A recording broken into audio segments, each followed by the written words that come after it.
bosse ça comme faut, là. Oui. On a demandé de faire un défi pour savoir c'était qui était le plus rapide des trois, voir si l'ancienne génération est encore capable de laver des vitres. Voici la famille Rouleau. Laveur de vitres de père en fils depuis 4 générations. Quand on part d'un secteur, nous autres, les bâtisses sont reluisantes, ça fait sourire la ville. Ils en ont lavé des vitres, de toutes grandeurs et de toutes formes. Et aujourd'hui, l'entreprise familiale emploie près de 50 personnes pour desservir toute la ville de Québec. Ça va travailler. Quand pas mal nous trouvait trop tannant, on nous envoyait une journée ou deux avec mon père travailler. Fait qu'on a toujours vécu ça depuis qu'on est tout petit. Là. On se promenait sur des chantiers de lavage de vitres. Nous autres, on s'en va dans le privé, sur rue Adéla-Lessard, c'est 2 grosses résidences. On s'en va au Château-Frontenac aussi également. J'en ai qui s'en vont, c'est Sœurs Bon-Pasteur. Je suis un peu tout autour de la ville. Là. On a 40 à planifier d'un bord puis de l'autre. Dans cette frénésie matinale, les 2 frères Patrick et Martin Rouleau supervisent les opérations des laveurs de vitres et voient à ce que tout se passe selon les règles de l'art. C'est le principal axe qu'on prend le matin, là, Robert Bourassa, pour monter justement dans le secteur de Sainte-Foy. Ou sinon, c'est le centre-ville de Québec. C'est les 2 points chauds de lavage de vitres à Québec. Là. Ça, c'est l'Université Laval. L'université, c'est quand même un bon contrat de lavage de vitres. Là. C'est fait une fois par année là, au complet. Excusez, il faut juste que je réponde. Ça va être Bluetooth, c'est mon père. Oui, hello? Oui, on se stationne à quel endroit? Rentre dans le parking visiteur. OK, c'est bon. On est sur le coin. Salut. La sécurité passe avant tout et les dispositifs d'ancrage et de levage doivent être des plus sécuritaires. Alain porte un harnais de sécurité. C'est fait pour attacher l'employé sur une corde d'assurance. Tous nos employés portent des harnais comme ça. C'est relié avec une longe, avec un absorbeur ici comme ça. S'il arrive une chute, cet absorbeur-là a 4 pieds, mais il va s'étirer pour amortir le choc. Fait que s'il arrive quoi que ce soit, bien, la nacelle peut tomber en bas. Lui est attaché sur la toiture avec une corde indépendant, puis il va rester suspendu dans les airs. Bien confortable, sécuritaire, bien ajusté. Ouais, c'est important d'ajuster ton harnais comme il faut parce que s'il est mal ajusté puis il arrive un accident sur le bord de l'aine, ça pourrait être dommageable pour sa vie future. La progéniture. À ton âge, t'arrêtes de fini? Oui, c'est correct. Vous êtes prêts en haut, ouais, c'est ça? Tout est prêt. Peut-être le 3e câble qui n'a pas été fait. Quand j'étais petit, on arrivait au Carré d'Auville, à la Banque de Montréal. T'es tout petit, t'as 5-6 ans, puis tu regardes les gars qui sont en haut, puis c'est une fierté. C'est nous autres qui sommes en haut, puis qui lavent les vitres en descendant. Puis là, souvent, les gars arrivaient en bas. Là, mon père, il dit, veux-tu embarquer? Il montait un étage ou 2, puis là, les gars, ils me redescendaient. Moi, j'aimais bien ça. Je me souviens de ça. J'ai des bons souvenirs d'avoir fait des choses comme ça quand j'étais plus jeune. Là.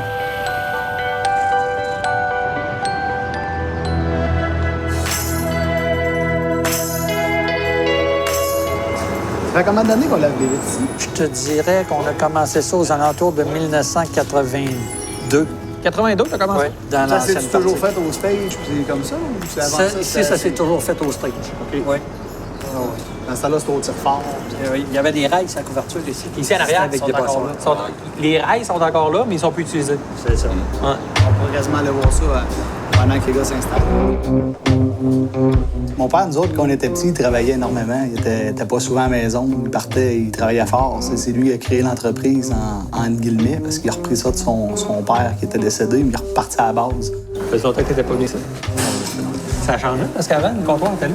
Dans le temps de Joseph, il y avait un conducteur d'ascenseur. Il y avait quelqu'un pour conduire l'ascenseur. L'édifice Price, c'est encore ça. C'est le conducteur qui la manœuvrait. Il la montait, il la descendait. Des fois, l'ascenseur n'arrêtait pas au bon niveau. Tu pouvais avoir une marche pour sortir de l'ascenseur. Les équipements sont tous montés par le monte-charge, puis ils passent par ici à pied pour monter les poutres qu'on va voir pour les peser là, tout à l'heure. Tout est monté à bras par ici. Mes fils ont commencé à travailler, eux autres aussi, comme étudiants, comme moi j'ai fait. J'aimais mieux voir mes fils travailler que de traîner à pas savoir quoi faire de leur journée. Ça fait que je les ai forcés un petit peu la main à venir travailler. Et puis, ils ont commencé au bas de l'échelle, un peu comme tout le monde. Ils ont appris tout ce que c'est que les laveurs de vitres avaient à apprendre. Ça fait longtemps que je suis pas passé ici. Ils ont passé par toutes les gammes de travail à l'intérieur de la compagnie. Ça, c'est l'ancien système. Le rail n'est pas assez solide. Il y a eu des tests dessus, fait qu'ils l'ont condamné. Ça date du début des années 70. Ça a été condamné une quinzaine d'années après. Ils ne voulaient absolument plus qu'on travaille avec ça. C'était tout artisanal qui avait été fait. Ça devait être les premiers bossoirs qui existaient. Les bossoirs qui ont existé, puis ils sont plus sécuritaires aujourd'hui. J'ai fait couper à rail pour pouvoir sortir mes poutres à des endroits. Ah, OK. On l'a fait modifier pour nous autres. On n'a pas le choix. Ben oui, parce que les autres, ils ne voulaient pas le démancher. Parce Non, ouais, que démancher ça aurait coûté cher. Hein? C'était toutes des patentes. Hein? Régent, aujourd'hui retraité, a travaillé 46 ans pour les rouleaux, de l'arrière-grand-père au petit-fils. On peut dire qu'il en a fait briller des fenêtres. Quand on a commencé, c'était un madrier qu'on avait. C'était un madrier de bois qu'on avait qui sortait, puis on mettait des poches de sable au bout du madrier. Des poches de sable, il y avait un crochet à l'autre bout pour accrocher la poulie. C'est ça. Dans le temps qu'on travaillait avec des cordes. Mais c'est comme des poches de jute. Comme les poches de sable que tu vois aujourd'hui, là, en plastique, mais nous autres, c'est pas en plastique, c'était fait en tissu. jute, là? Ouais, c'est ça. Ici, les pesées que vous voyez sur le bout de la poutre, c'est considéré 4 fois la norme. Puis la raison pourquoi c'est attaché, c'est qu'à un moment donné, il y a plusieurs années, sur un chantier de construction, il y a un type qui a passé puis a enlevé 2 pesées de là pour mettre dans son auto pour pas qu'elle glisse à l'hiver. Et quand ils sont arrivés sur le toit le soir, ils se sont aperçus qu'il manquait 2 pesées sur une poutre. Donc, la sécurité nous a obligés à attacher les pesées pour pas que personne puisse les enlever de là. On voit beaucoup de personnes. Puis la majorité sont bien contents de nous voir quand on nettoie leurs fenêtres. Ça arrive des fois, les gens de bureau sont un peu taquins, fait qu'ils nous mettent des belles photos dans les vitres, là, puis des photos assez explicites. Fait que nous, on est là, puis on frotte la vitre, puis là, l'autre, il dit « Ah ouais, frotte! » Non, c'est des gens taquins, c'est drôle. C'est très amusant. Ce que j'aime, c'est de travailler dehors. C'est vraiment la paix totale. Après 20 ans d'un bureau, là, je peux vous dire que tu apprécies un peu la liberté, même si on est attaché à une corde. Toi, t'es sous contrôle?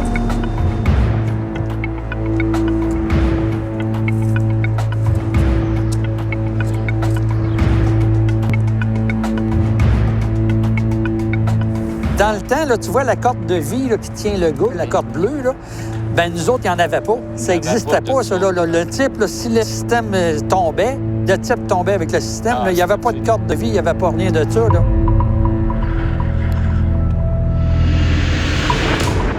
C'est pas juste ça, le panier, sais-tu comment il était fait au bout? C'était un rack de fer que tu t'assoyais là, dans le fond du bois.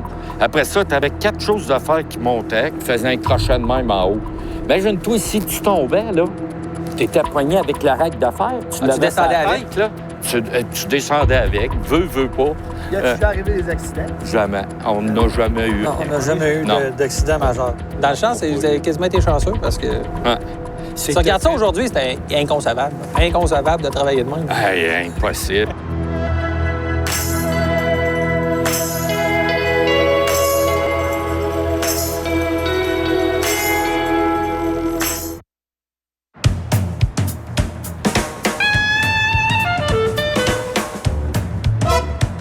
Ça fait 90 ans que les fils de la famille Rouleau font sourire le Château Frontenac à Québec. Pas surprenant que les techniques ont évolué depuis l'arrière-grand-père.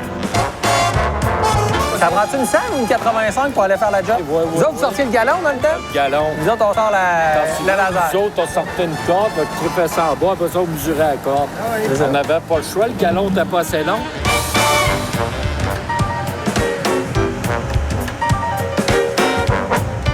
Oui, ici, dehors, c'était à l'échelle dans ce temps-là, ici.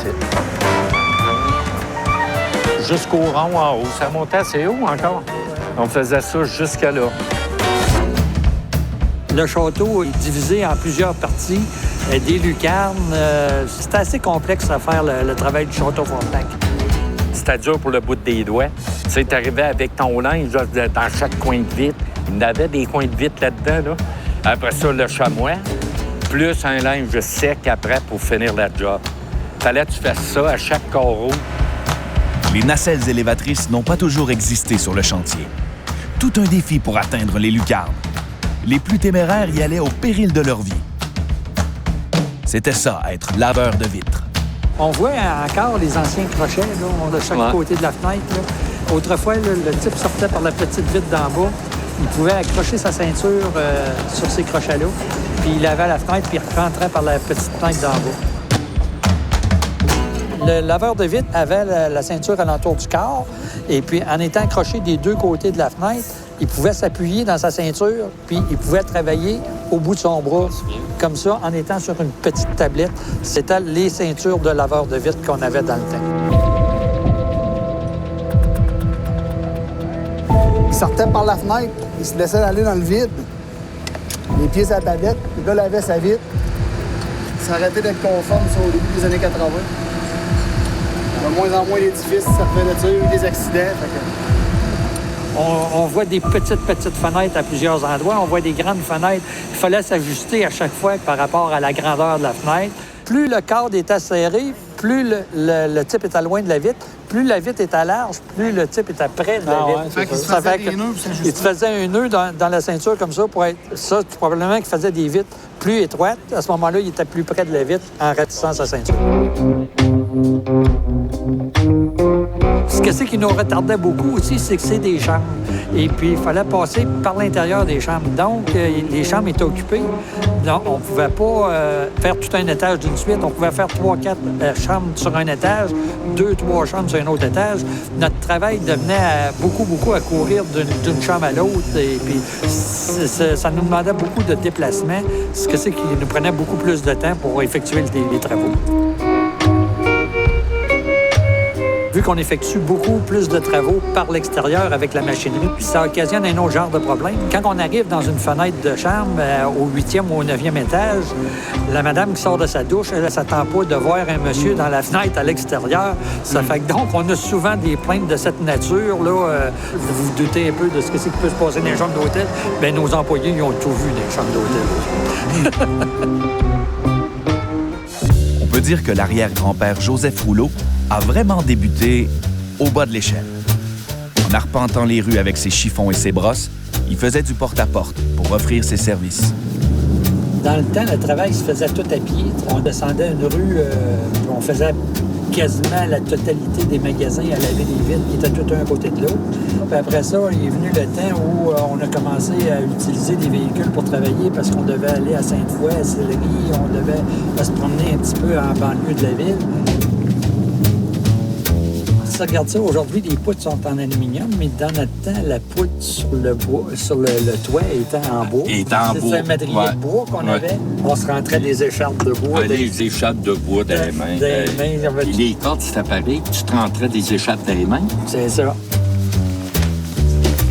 L'entreprise est au service depuis plus de 15 ans. Ça fait que donc, si on recule de 1939, ça nous ramène en 1924. C'est écrit là, fondé en 1923. Bon, ben, c'est ça. Fait que donc, vois-tu, on arrive à la fondation de la compagnie en 1923. En fait, c'est ça l'escabeau que le grand-père avait fait. En fait, le grand-père, mon arrière-grand-père avait fait une maison. Puis ça, c'est fait pour l'édifice de Soleil. Ça, il a fabriqué cette échelle-là dans les années 30. Il s'appuyait sur la tablette de la fenêtre. La tablette, c'était à peu près cette hauteur-là. Il appuyait sur le bord de la fenêtre. Puis en montant un pied ici puis un pied ici, il était capable de se rendre en haut de la fenêtre pour la laver parce que s'il montait juste sur le bord de la tablette, il se rendait pas. C'était fait spécialement pour laver les vitres à l'intérieur à l'édifice du Soleil à Québec. Vois-tu, dans l'article, il parle de Gaston Rouleau, là, en 1956. La toilette des vitres de châssis de l'immeuble du Soleil nous a fourni l'occasion de nous entretenir avec M. Gaston Rouleau, fils de M. Joseph Rouleau, fondateur de Lavage de vitres national. Le grand-père, c'était un peu sa devise. Il avait toujours dit à ses enfants, faites n'importe quoi dans la vie, mais organisez-vous pour travailler à votre compte. Le grand-père, moi, je me trompe pas, il s'est envenu de l'île d'Orléans à vélo pour commencer à travailler dans le lavage de vitres. Il est descendu dans le quartier Saint-Sauveur, puis il a commencé de même en Cagnon-Porte. Ouais. En fait, le grand-père voulait pas travailler comme cultivateur. Donc, il est descendu en ville pour travailler. Il est allé chercher client par client dans la rue, là.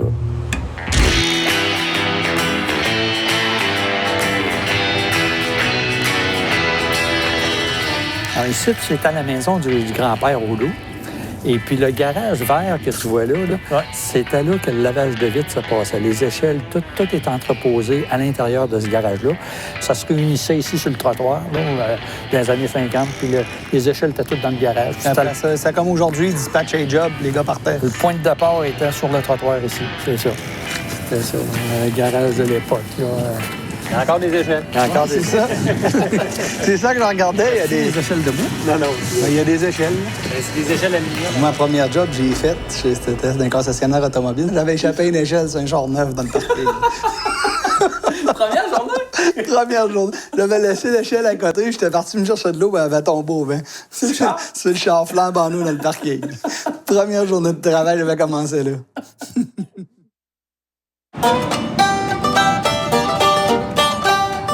Le client appelait service téléphonique. Je rappelais mon client. Le client disait, je veux faire nettoyer à telle place. Je prenais mon auto, regarde la bâtisse, reviens au bureau, parle à ma secrétaire, type la soumission. Et le lendemain après-midi, je retournais voir mon client, lui porter la soumission en main propre. Les autres, aujourd'hui, ils font ça dans l'espace de 5 minutes. Le client lui dit, la bâtisse est là.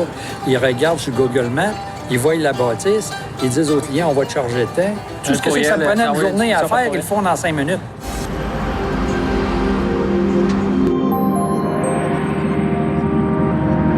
La poussière de la rue s'en va tout dessus. Mais c'est surtout des mouches. Ben non. Une mouche, là, c'est gros. Les nouveaux buildings posent de nombreux défis aux laveurs de vitres. Mais comme le verre est toujours plus à la mode, la famille Rouleau n'a pas fini de travailler pour faire sourire la ville. Nos clients, nous autres, qu'on a, là, c'est du haut de gamme, fait qu'ils demandent un service parfait partout, haut de gamme, c'est ça. Ici, c'est le siège social d'une compagnie d'assurance, fait que, l'image de leur compagnie est super importante. Ils ont investi plusieurs millions sur un édifice de même. C'est important pour eux autres que l'édifice brille aussi. Là. Si l'édifice est tout sale, elle devient désuète assez rapidement. C'est important pour eux autres de garder une bonne qualité d'entretien sur leur édifice. C'est nouveau, ça. C'est une bâtisse qui a été faite à double coquille. Ils ont fait une chambre thermique entre les deux rangées de verre à la grandeur du mur pour que le soleil réchauffe l'air. On emmagasine la chaleur puis ils servent de ça pour chauffer la bâtisse. Nous autres encore, c'est un défi de monter là pour laver les vitres de l'intérieur. Ils nous ont créé des systèmes de plateforme. On se sert de ça pour monter et travailler les vitres dans le cristaux de verre à l'intérieur. Cette bâtisse-là est flambant neuve, a été construite l'année passée. Il y a des nouvelles problématiques qui rajoutent. Ils nous mettent des toits verts, ces toitures. Donc, pour la végétation, c'est une bâtisse qui est lead en plus ici. Fait que là, il faut qu'on compose avec ça, les installations. Ils ont pensé à nous autres encore. On peut voir qu'ils ont fait des chemins pour les travées. C'est exprès pour nous autres, le lavage de vitres. Donc ça, c'en est un bossoir. Normalement, quand on fait une nacelle, il y a toujours 2 bossoirs de même. Là, il y en a un déjà de monté là-bas. Celui-là, il est au sol, donc il est entreposé l'hiver. On le laisse ici sur le bar, tout en aluminium, il n'y a pas de danger. C'est laissé à l'extérieur. C'est déplacé. Ça pèse à peu près 800 livres, cette affaire-là. Fait que c'est pour ça qu'on a fait faire construire un chariot spécial pour ça, pour le déplacer. Pas si loin que ça. As-tu? Pendant un certain temps, on lavait des vitres à la chaise. Donc, puis même partout au Canada encore, aujourd'hui, ça se fait. En Ontario, c'est la façon. En Ontario, dans l'Ouest canadien, tout le monde travaille. C'est la façon de faire.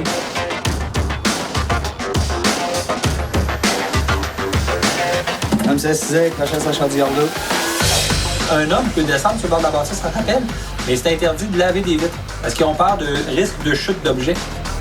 Depuis le début des années 90, on n'a plus le droit de travailler avec ces systèmes-là. Aujourd'hui, on a eu une dérogation juste pour vous montrer le fonctionnement. Donc, vous allez voir Stéphane descendre le long du mur avec le système de rappel. Regardez ma chaudière. Il rendait. Ils ont changé de dos. J'applique la pression et je suis parti. Si je lâche ça, on va être à côté.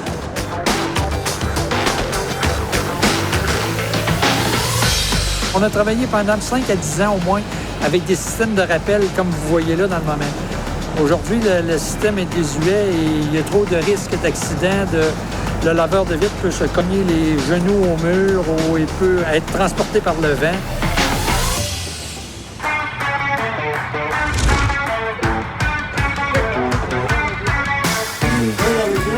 Hey, garde le crochet au bout. Parce qu'en théorie, le gars se tirait tout seul. Le gars se tirait tout seul. Ah ouais, regarde. Puis moi, Tu vois, l'autre regarde. assuré en bas. C'est exactement de même que ça marchait. Il avait sa vitre. Lâche-le. Ouais, il était pas dans le gars. Non, mais l'autre assuré en bas. Ah oui, c'est ça. t'avais l'autre gars On essaie d'en bas, à tenir la corde. Tiens encore en bas. Il y a plusieurs systèmes de sécurité qui sont rajoutés tout le temps. Que Jean-Marc n'avait pas dans le temps parce que c'était fait comme ça. Là, mais maintenant, de nos jours, là, c'est un système par-dessus l'autre qu'il faut qu'il soit installé. Tu t'en vas en bas, là, je pense plus, là. Il te ramassait avec une pelle, tu sais. Ça coûte super cher. La sécurité, là, c'est incroyable comment ça peut nous coûter cher.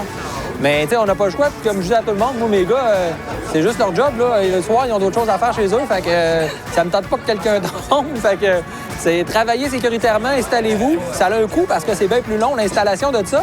Avant, ils venaient ici, ils tassaient des puzzles, ils s'installaient, c'était fait. Mais maintenant, tu sais, l'installation du câble d'acier, des cordes de vie, les ancrages à vérifier, tout ça, c'est vraiment du stock, fait que c'est plus long. Les jobs sont plus longs. Les coûts ont été ajustés avec le temps avec ça pour ça. J'ai vidé mes poches. Jean-Marc a toujours été là pour nous aider, il a toujours été là pour nous conseiller. Même aujourd'hui, s'il ne travaille plus dans le bureau avec nous, quand on a des réunions importantes puis qu'on veut brasser des sujets, des idées, ben on l'appelle, il vient, puis il nous donne son opinion, lui, qu'est-ce qu'il ferait. Tu sais. Il a fait ça quand même toute sa vie. Fait que, oui, aujourd'hui, ça a évolué beaucoup. C'est une autre réalité, mais tout ce qu'il nous apporte comme idée, on en tient compte, puis on en rediscute après, moi et Martin, pour savoir si ça serait bien ou si c'est pas d'intérêt pour l'entreprise. Je suis fier de ce que c'est qui est établi aujourd'hui. Quand je vois ces machines-là se promener dans les rues, je suis très, très fier de ce que c'est que les fils font avec l'entreprise aujourd'hui. J'apprécie beaucoup le travail, puis je vois qu'ils retiennent pas mal de ce que j'ai fait. Ils travaillent eux autres aussi, puis ils font de gros efforts. Je suis bien content de voir ça aller. Ouais.